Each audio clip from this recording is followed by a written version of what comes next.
Hello friends, welcome to the Logical Studies YouTube channel, and I am your friend Advocate Lakshay Chaudhary, and today we will continue our discussion on Indian legal history. And our today's topic is Indian legal history part 7. तो part 7 में हम क्या पढ़ने वाले हैं?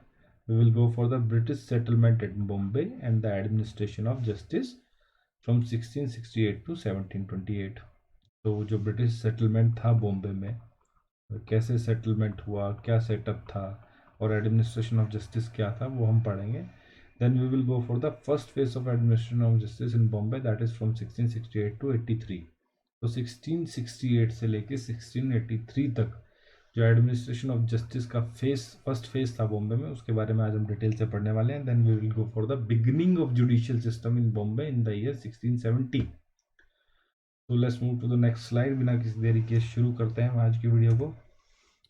British settlement at Bombay and the administration of justice from 1668 to 1728. 1668 से लेकर 1728 तक ब्रिटिश सेटलमेंट बॉम्बे में कैसा था, क्यों था और उनका एडमिनिस्ट्रेशन ऑफ जस्टिस कैसा था, उसके बारे में पढ़ लेते हैं. लेकिन उससे पहले एक बार देख लेते हैं बॉम्बे का इतिहास क्या रहा था. The island of Bombay which was under the rule of Gujarat king Sultan Bahadur came under the control of Portuguese in 1534. तो अर्लियर जो आइसलैंड था बॉम्बे का, पहले गुजरात के किंग हुआ करते थे सुल्तान बहादुर, उनके पास था. लेकिन 1534 में इन द ईयर 1534 इसका कंट्रोल पुर्तगीज के पास चला गया, पुर्तगालियों के पास चला गया. Now the Portuguese king Alphonsus transferred it to British King Charles II as a dowry on the marriage of her sister Princess Kathleen with Charles II. My God. तो पोर्तुगीज किंग था एक एल्जोंसस, इनके पास बॉम्बे आई गया था 1534 में. तो इसने अपनी बहन की शादी करी ब्रिटिश किंग चार्ल्स II के साथ. इनकी बहन का नाम था सुश्री कैथलीन देवी. तो उसके साथ इन्होंने इसकी शादी करी और दहेज में पूरा का पूरा बॉम्बे आइलैंड उठाकर दे दिया. माय डियर फ्रेंड्स, बड़े लोग, बड़ी बातें. तो चलिए चलते हैं अपने नेक्स्ट पॉइंट पर. तो कहने का मतलब था ब्रिटिशर्स को ये दहेज में मिला था. ठीक है, दहेज में मिला था.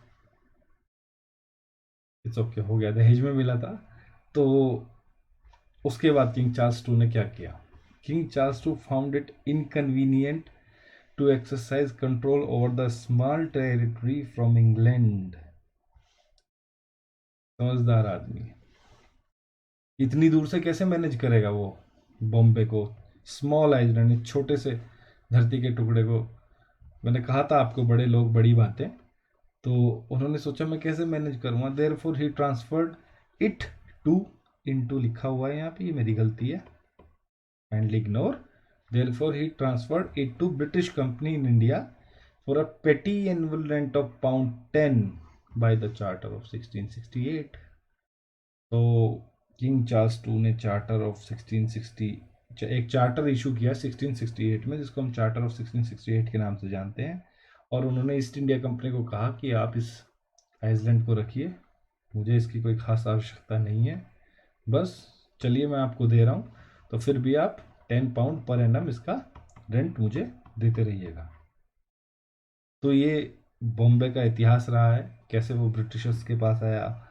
उससे पहले पुर्तगीज़ के पास था, उससे पहले गुजरात के किंग थे सुल्तान बहादुर, और ये दहेज में इधर उधर घूमता रहा. तो चलिए चलते हैं नेक्स्ट पॉइंट, नेक्स्ट स्लाइड पर. Administration of justice in Bombay. The judicial system in Bombay before 1726 developed in 3 distinct phases before beginning from 1668. तो जो एडमिनिस्ट्रेशन ऑफ जस्टिस हम बॉम्बे में पढ़ने वाले हैं दोस्तों, तो इसके हम 3 फेजेस पढ़ेंगे. इन शॉर्ट मैं आपको बता देता हूँ. पहला फेज है 1668 टू 1683, उसके बाद सेकंड फेज, उसके बाद थर्ड फेज. तो आज की इस वीडियो में हम फर्स्ट फेज ही पढ़ने वाले हैं. तीनों फेजेस में इंक्लूड नहीं कर सकता था क्योंकि वीडियो बड़ा लंबा हो जाएगा उसके बाद. तो फर्स्ट फेज पढ़ते हैं. The charter of 1668 empower the company to frame law. 1 point, frame law and ordinances for the administration of the territory of Bombay and exercise judicial control over it through its governor and offices. This will be the second point. So in short, charter of 1668 में कहा कि जो company है उसको powers दी जाती हैं कि वो आइसलैंड ऑफ बॉम्बे के लिए लॉ बनाए, ऑर्डिनेंसेस पास कर सकती है, then and exercise judicial control over it, और इसके ऊपर जुडिशियल कंट्रोल एक्सरसाइज करेगी through its governor and offices. तो जो कंपनी के गवर्नर हैं उनके थ्रू कंपनी इस पे जुडिशियल कंट्रोल एक्सरसाइज करेगी और इसके लिए लॉ फ्रेम कर सकती है, ऑर्डिनेंसेस फ्रेम कर सकती है। That's it for the first point. Then we will move to the second point. The company was empowered to impose punishment by way of fine, impose punishment by way of fine, imprisonment, and could even pass the death sentences. Third, तो company के पास power थी कि वो punishment में fine कर सकती थी, fine मतलब अर्थदंड, इम्प्रिजनमेंट कारावास, जेल भेज सकती थी, and could even pass the death sentence, और कोई बहुत बड़ा ही कांड हो जाए तो उसके लिए मृत्युदंड भी कंपनी दे सकती थी। तो कंपनी काफ़ी पावरफुल थी इस मैटर में। Later on the company was also authorised to mint money in Bombay. तो इसके बाद कंपनी को ऑथराइजेशन मिल गया, उनको अप्रूवल मिल गया कि आप बॉम्बे में टकसाल लगा लीजिए। मिंट, टकसाल लगाने का मतलब था, टकसाल होती है जहाँ पे कोइंस बनते हैं, सिक्के बनते हैं। तो कंपनी को ये पावर मिल गई कि आप यहाँ पे टकसाल लगाइए और खूब सिक्के अपने बनाइए। In the initial stage the island of Bombay was under the control of the president and council of Surat factory and the governor of Surat was ex officio governor of Bombay. तो शुरुआती दिनों में जो आइसलैंड ऑफ बॉम्बे था वो कंट्रोल में था सूरत फैक्ट्री के president and council, president and his council, and the governor of Surat was ex officio governor of Bombay. तो जो सूरत के गवर्नर थे वो बॉम्बे के भी गवर्नर थे, एक्स ऑफिशियो। अब इस वर्ड से आपको क्या याद आता है? This is the beauty of law. मैं हमेशा कहता हूँ कि आप लिंक करके अगर पढ़ें तो आपको बहुत सारी चीज़ें तो वैसे ही याद हो जाएंगी। अब vice president of India is ex officio chairman of Rajya Sabha. चलिए इसको याद कर लीजिए। जो भारत के उपराष्ट्रपति होते हैं वो राज्यसभा के अध्यक्ष होते हैं, चेयरमैन होते हैं, and the Rajya Sabha is the upper house and Lok Sabha is the lower house. ये सब हम पढ़ने वाले इंडियन कॉन्स्टिट्यूशन में, जब हम डिस्कस करेंगे इंडियन कॉन्स्टिट्यूशन में president, office of president, office of prime minister, office of vice president of India. अगर आप the logical studies YouTube channel की प्लेलिस्ट में जाते हैं तो वहाँ पे आपको एक प्लेलिस्ट मिलेगी कॉन्स्टिट्यूशन ऑफ इंडिया। वहाँ पर कॉन्स्टिट्यूशन ऑफ इंडिया का एक डिटेल कोर्स शुरू हो गया है, उसमें हमने अभी historical background of Indian constitution कर रहे हैं, उसके पार्ट 2 में का वीडियो हम उस पर डाल चुके हैं। तो जैसे ही होगा आप उसको जाइए देखिए, तो पूरा कॉन्स्टिट्यूशन हम उसमें फिनिश करने वाले हैं फ्रॉम इनिशियल टू लास्ट। तो चलिए चलते हैं अपनी नेक्स्ट स्लाइड पर, और ये स्लाइड बात करती है to enact law on the government of Bombay, to enact law for the government of Bombay. Mister Thomas Papillon and mister Moses were deputed to draft laws for the administration of justice. अब government of Bombay के लिए laws भी तो बनाने थे। अब company ने इसके लिए मिस्टर थॉमन पैफलियन को और मिस्टर मोसेस को कहा कि आप को हम डेप्यूट करते हैं, डेप्यूटेशन पे भेजते हैं कि आप आज से आप जो है लॉ ड्राफ्ट प्रिपेयर करेंगे for the well free and fair administration of justice of Bombay. तो इन दोनों लोगों को जिम्मेदारी पे लगा दिया, मिस्टर थॉमन पैफलिन एंड मिस्टर मोसेस। नाम याद करने की कोई ज़्यादा आवश्यकता नहीं, बस इस पॉइंट को याद कर लीजिए। थॉमन पैफलिन एंड मोसेस को लगाया गया था कि वो जो लॉ है उसके ड्राफ्ट बनाने शुरू करें एडमिनिस्ट्रेशन ऑफ जस्टिस के लिए। The law enacted by them can be categorise into 6 broad heads. तो जो लॉ उन्होंने इनेक्ट किए उसको हम 6 हेडिंग में पढ़ सकते हैं। बेसिकली 6 कैटेगरीज हैं, उसका वर्गीकरण कर दिया उन्होंने, 6 उसका वर्गीकृत किया 6 भागों में। And the first one was law related to worship and religion, पूजा पाठ और धर्म से संबंधित लॉ, कानून।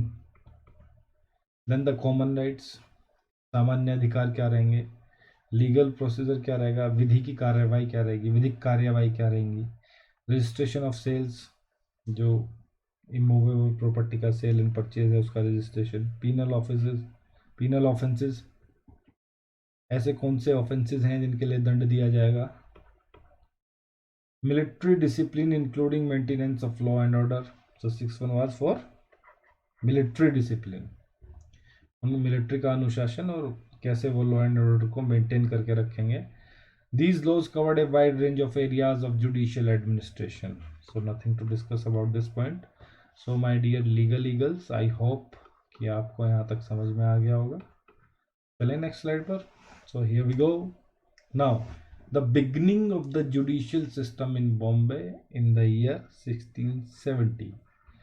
तो 1670 आते आते बॉम्बे में जुडिशियल सिस्टम की शुरुआत हो गई थी.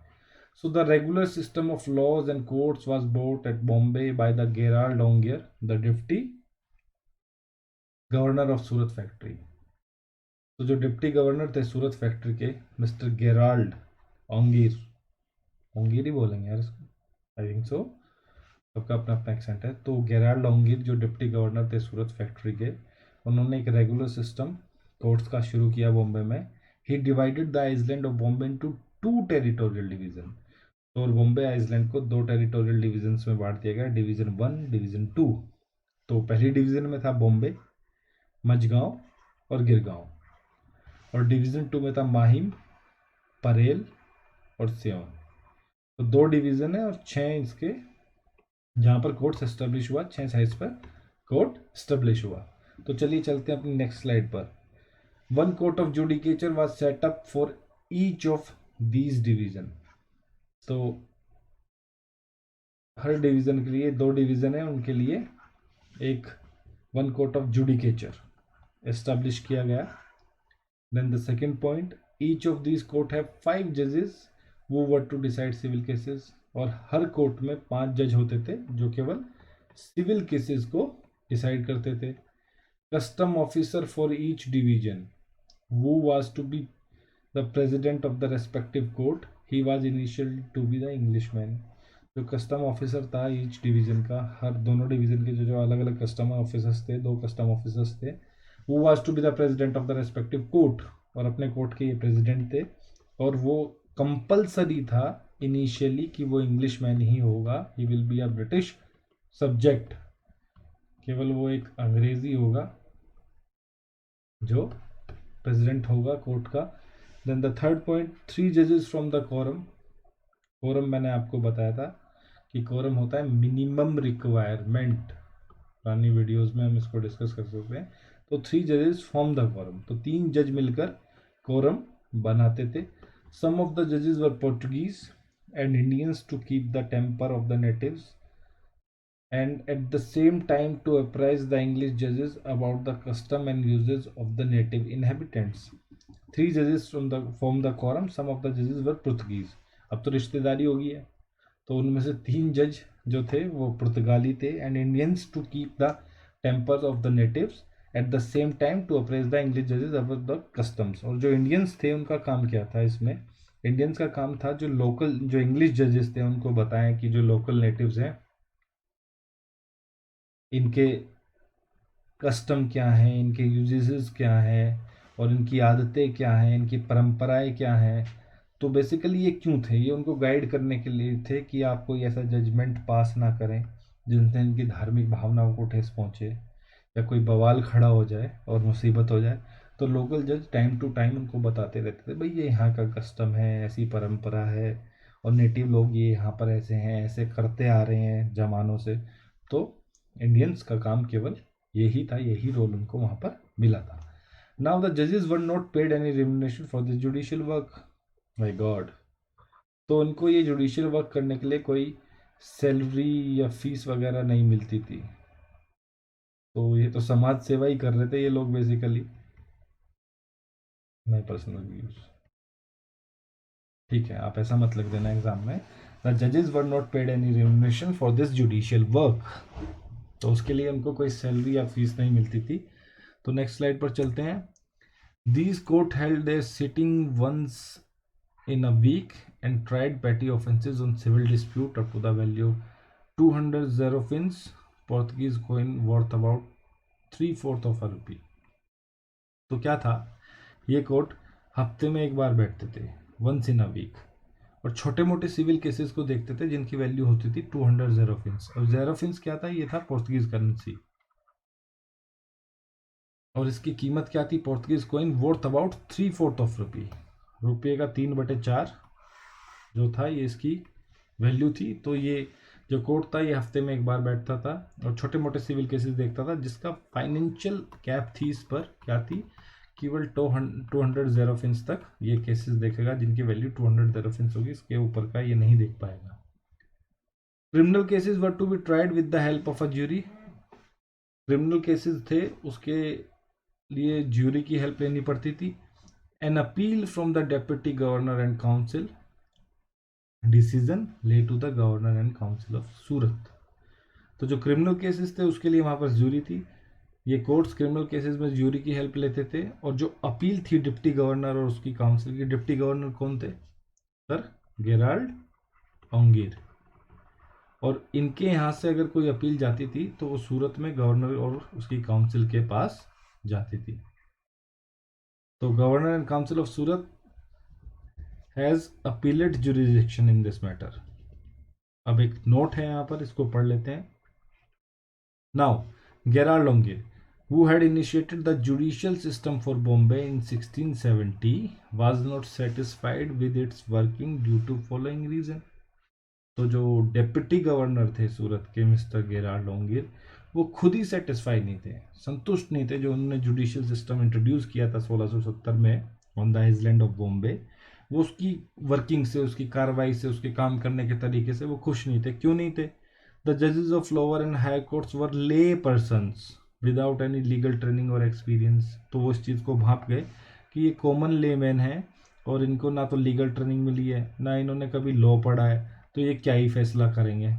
तो आई थिंक यही रीज़न रहा होगा कि ये कोर्ट केवल जो सिविल मैटर थे उनको 200 ज़ेरोफिन्स की उस पर कैप लगी हुई थी कि 200 से ज़्यादा आप ऊपर का नहीं देखेंगे, आप इतना ही देख सकते हैं बिकॉज यू आर लेमैन। ऐसा कहा नहीं होगा, मिस्टर गेराल्ड ओंगीर को ये पता था इसलिए उन्होंने डिसाइड किया। और क्रिमिनल केसेस में, अब क्रिमिनल केसेस को कैसे उनके हवाले छोड़ दें डायरेक्ट? तो इसके लिए एक ज्यूरी वहाँ पर बैठाई गई थी कि ज्यूरी की हेल्प लेंगे आप क्रिमिनल केस को डिसाइड करने के लिए। सोल आप नहीं डिसाइड करेंगे, सोलली मतलब खुद से नहीं डिसाइड करेगा court. Now the second point is judicial system identified itself too much with executive government. तो my dear friends, this is the reason judicial system identified itself too much with the executive government। तो यहाँ पे मैंने कहा था ना, ये law की ये ब्यूटी है कि आप इसको लिंक करके पढ़ सकते हैं। और मुझे फिर याद आ रहा है इंडियन कॉन्स्टिट्यूशन का आर्टिकल 50 क्या है। Any guesses? अगर इस वीडियो को यहीं रोक कर अगर आप पढ़ेंगे आर्टिकल 50 को, तो मैं आपको यकीन दिलाता हूँ आप जिंदगी में नहीं भूल पाएंगे आर्टिकल 50 को इंडियन कॉन्स्टिट्यूशन के, क्योंकि अभी आप जानना चाह रहे हैं उसको। वैसे आप रूटीन में पढ़िए तो कोई बात नहीं, लेकिन ऐसा होता है, मेरे साथ तो एटलीस्ट होता है, जब मुझे तुरंत कोई ऐसा आर्टिकल देखना पड़ता है और मैं तुरंत देख लेता हूँ तो मैं हमेशा याद रखता हूँ। So this is separation of judiciary from the executive, ION, separation of judiciary from executive. And my dear friends, जो जुडिशरी एग्जीक्यूटिव से अलग नहीं होगी वो कभी भी free and fair justice deliver नहीं कर सकती।